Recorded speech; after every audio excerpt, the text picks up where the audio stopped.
Salut tout le monde, très urgent. Aujourd'hui, jeudi 14 mai 2026.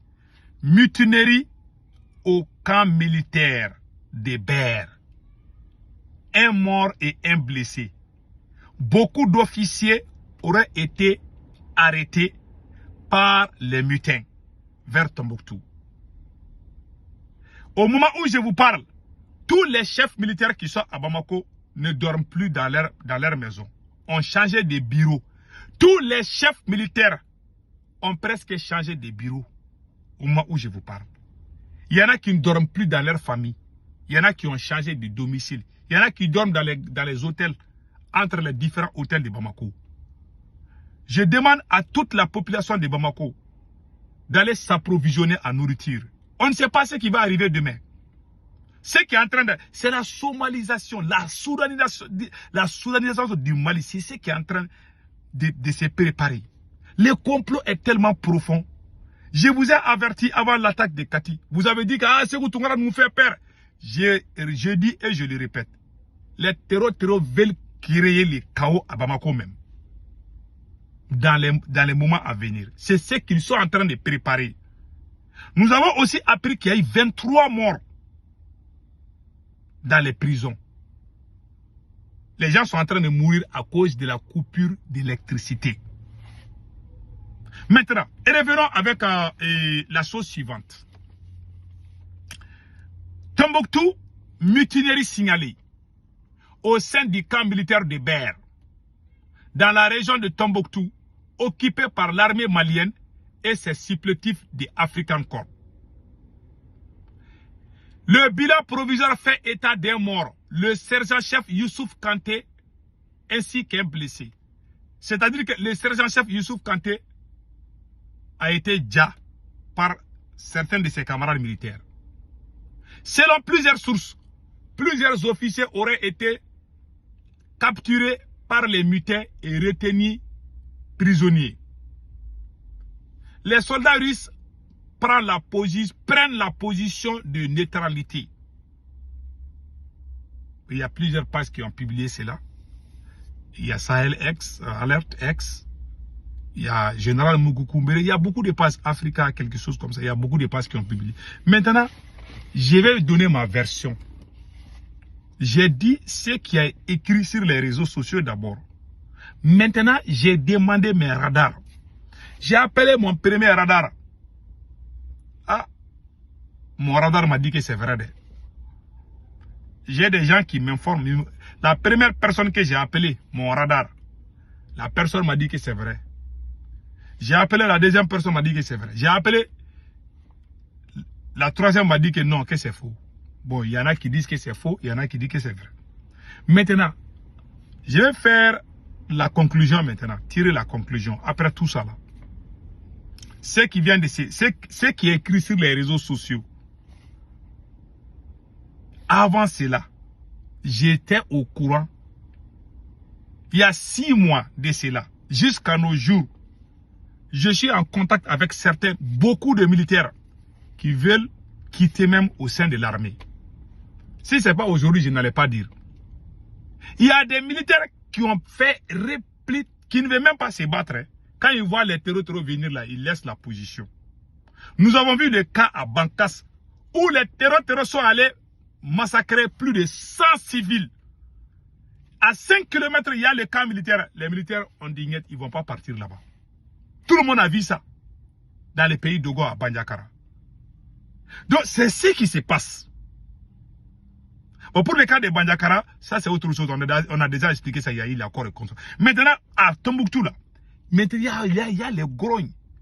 C'est le jeu favori. C'est ce que les terroristes veulent. C'est le plan des terroristes. Quand c'est chaud, ça crée la panique. Une fois que la panique est là, la panique va se transformer en confusion. Et c'est cette confusion qui va créer les mésententes entre les porteurs d'uniformes.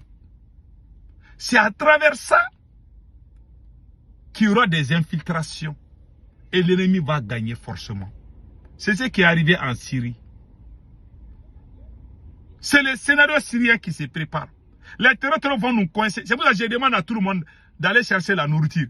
Allez-y chercher les sacs de riz. Il faut remplir vos magasins avec des riz, des milles, tout là. Parce que si on ne fait pas attention, puisque les chefs militaires même là, qui sont supposés à nous sécuriser, eux-mêmes ils ne dorment plus dans leur maison.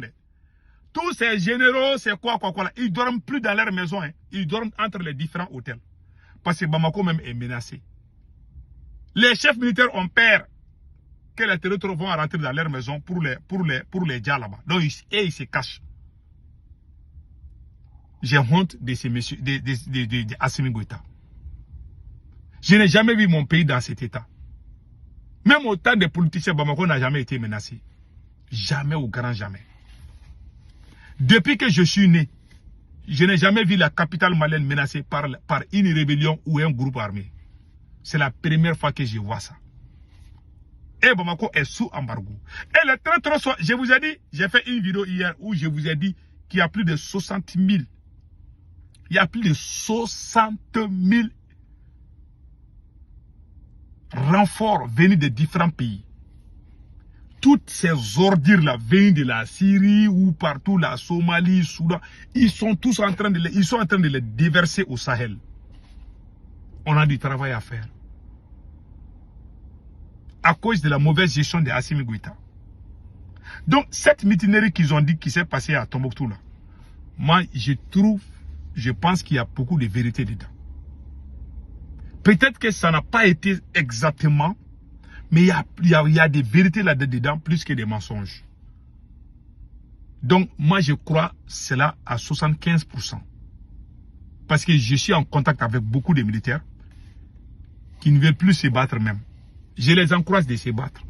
Ils sont fatigués. Ce qui se passe aussi, il y a un petit secret que je vais vous dévoiler ça aujourd'hui. Quand on envoie un bataillon ou un groupe de militaires au front, il y a des moments où on doit les échanger, non, n'est-ce pas? Ils vont faire 6 mois ou 8 mois ou quelque chose là. Après, on doit les échanger. Actuellement là, il y a des militaires qui ont fait 2 ans, 1 an. On les a pas permis de revenir à Bamako ou dans leur famille. Parce qu'on doit faire les changements. Parce qu'il n'y a pas d'effectifs. Ceux qui sont en train de se battre là-bas, là, et ils sont là-bas éternellement. Vous avez vu dans quel pays on fait ça comme ça? Quand vous envoyez des militaires, il y a un moment où on les retire et puis on les remplace. Même les Russes là qui sont chez nous là. Il y a des Russes qu'on remplace tout le temps. Les Russes, la rotation là. Les Russes font ça. Il y a des nouveaux soldats russes qui viennent. Il y a d'autres qui repartent. Ils vont aller faire des vacances, voir leur famille. Ils font ça. Mais chez nous là, je ne dis pas que tous les militaires, il y a des militaires peut-être qu'on le fait. Mais ça aussi, ils ont mis des business dedans. Tellement il y a la corruption. Si tu es là-bas là, pour que tu quittes là-bas au front là-bas là. Si tu n'as pas des barons là, tu vas mourir là-bas. C'est ce qui se passe. Il y a ce côté-là. Moi, j'ai dit seulement 1%. Il y a des choses que je ne vais pas dire sur les réseaux sociaux. Parce que j'aime mon pays. Voilà les problèmes. On a dit à Assimi Goïta, pardon, il faut recruter. Même si il faut qu'on va manger 1 fois par jour. On va manger seulement le déjeuner, c'est tout. L'argent là, il faut recruter 1 million de soldats. Assimi Goïta a refusé. Maintenant, nous sommes dans les problèmes. Voilà la réalité. Nous sommes dans les problèmes. Les terroristes sont partout. Tout le monde est menacé. Même eux-mêmes qui sont à Bamako là-bas, là, ils sont pas tranquilles. Parce qu'ils ont trahi la lutte. C'est le M5 qui a fait ce combat. Les militaires ont profité par opportunisme pour voler la victoire du peuple. S'approprier avec ça. Amener les copines, les entourages, les parents pour sucer le sang des Maliens. Vous pensez que Dieu va vous aider dans ce sens? Les Maliens qui sont là assis, qui pensent qu'Assimi Goïta va libérer ce pays-là. Je jure Allah, je jure sur le Saint-Coran, Assimi ne va pas libérer le Mali. Vous ne connaissez pas ce que veut dire le mot karma. Si karma commence son travail là, tu suis quelqu'un qui a ces problèmes-là. Toi-même, tu auras ta part dedans. Je suis là tranquille, je regarde le film. Comment ça va? Je connais maintenant, je sais qu'Assimi Goïta, il va quitter ses pouvoirs. La pression qui est là, il ne peut pas supporter. Je connais la position de beaucoup de militaires. Je m'étais. Je jure, il va partir. Assimi Goïta va partir. Ceux qui le soutiennent là, si vous voulez, il faut insulter tout le monde. Mais si vous continuez avec cette barbarie, les jours qu'Assimi Goïta va partir, les gens vont se retourner contre vous. Ça, c'est clair. C'est mon conseil. Assimi Goïta est presque à sa fin. C'est fini pour lui, hein. C'est fini. Il est là pour sa bouche seulement. Un jour, peut-être, vous allez entendre qu'Assimi Goïta a fui pour aller en Russie, on ne sait pas. Parce que Bamako est encerclé. Et les renforts là viennent chaque jour pour encore renforcer leur position.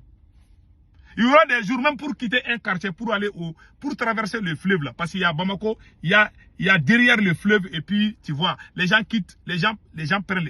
Vous ne faites pas attention, un jour ils vont aller, ils vont vous empêcher même de quitter. Comme ils ont mis embargo, ils vont commencer à infiltrer. Mais les jours que les terroristes vont lancer l'assaut là, ils ne vont pas venir prendre Bamako par force, genre comme les gens pensent. C'est le scénario syrien qui est en préparation contre le Mali. Plus la guerre dure là, plus il y a des gens il y aura des défections. Il y a des gens qui vont dire qu'ils ne vont pas mourir pour Assimi Goïta. Finalement, ça va devenir une guerre de Assimi Goïta. Il y aura des défections parce qu'il y a des gens qui en ont marre. Ils vont dire qu'ils ne peuvent plus. Donc, si on ne fait pas attention, cela va renforcer les terreaux. Et puis, il y a une chose qui me fait peur. Si Assimi Goïta part aujourd'hui, qui va prendre les pouvoirs? Moi, on a affiché ma photo, on m'a dit que je suis apatride, que je suis un grand soutien des terreaux. Sékou Toungara, les politologues là, c'est l'ennemi. Ils ont mis ma photo avec les photos des terreaux là. Vous allez connaître ma position le jour qu'Assimi Goïta va partir. Si Assimi Goïta fuit le Mali, vous allez voir ma vraie position. Si je suis pour la France ou bien si je suis pour le Mali. Celui qui va prendre le pouvoir, s'il est pour la France, je vais le combattre aussi. Tout sauf celui qui... Parce qu'on est tous contre Assimi Goïta, mais on n'a pas les mêmes combats des 1-1. Moi, je ne suis allié à personne. Je combats les mauvais caractères de Assimi Goïta. Je ne suis pas contre l'AES. Je suis un nationaliste patriote.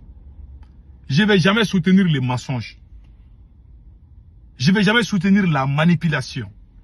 Je ne vais jamais me rallier à quelqu'un qui est en train de trahir la cause du peuple. C'est le peuple qui est sorti dans les rues, qu'on appelle le M5 RFP. Les militaires opportunistes sont venus prendre le pouvoir et dilapider les biens de l'État. Mentir contre les vrais acteurs du changement. Amener ceux-là même qui ont détruit ces pays. Mais tu vas t'attendre à quoi? Ceux-là même qui ont détruit le pays, toi tu travailles avec eux. Tu vas tomber et c'est ce qui est en train d'arriver aujourd'hui. Nous qui étions dans les rues, on nous a traités de tous les noms d'Israël. Karma là, Dieu ne dort pas. Hein. Moi c'est pour ça chaque jour, je prie Allah, le Tout-Puissant. Celui qui trahit le Mali, que Dieu maudisse cette personne. Un des traîtres qui est contre le Mali, qui se cache, que Dieu démasque la personne dans sa cachette, que tout le monde crache sur sa tête. J'ai fait ces serments. J'ai fait ces serments. Et je sais que Allah le Tout-Puissant est en train d'exaucer nos vœux. Et Inch'Allah, la vérité va éclater. Le jour qu'Assimi Goïta va partir, il y aura une autre bataille de pouvoir. Parce que ceux qui veulent nous donner à la France, là, on ne va jamais s'asseoir et puis les regarder. Si quelqu'un vient, que tu sois militaire ou civil, là, tu veux faire des deals avec la France, là, on va te combattre. Même s'il faut que je passe toute ma vie à l'exil, je ne vais jamais m'associer avec quelqu'un qui va nous donner à la France. Je ne vais jamais m'associer avec un pouvoir corrompu. Je ne le ferai jamais. Je préfère ma dignité. Je préfère le jour où je vais mourir, les gens vont dire qu'il était honnête. Mais je ne vais jamais le faire. C'est nous qui avons fait sortir les gens dans les rues. Il y en a qui sont morts. Il y a des martyrs. Comment les voyous, les vauriens militaires peuvent venir prendre ces pouvoirs et puis amener leurs copines, acheter des avions à leurs copines, détourner des milliards. Il n'y a pas d'effectif pour l'armée. On sort, on dit cela, ils vont dire qu'ils vont nous traiter de n'importe quoi. Que Dieu bénisse le Mali.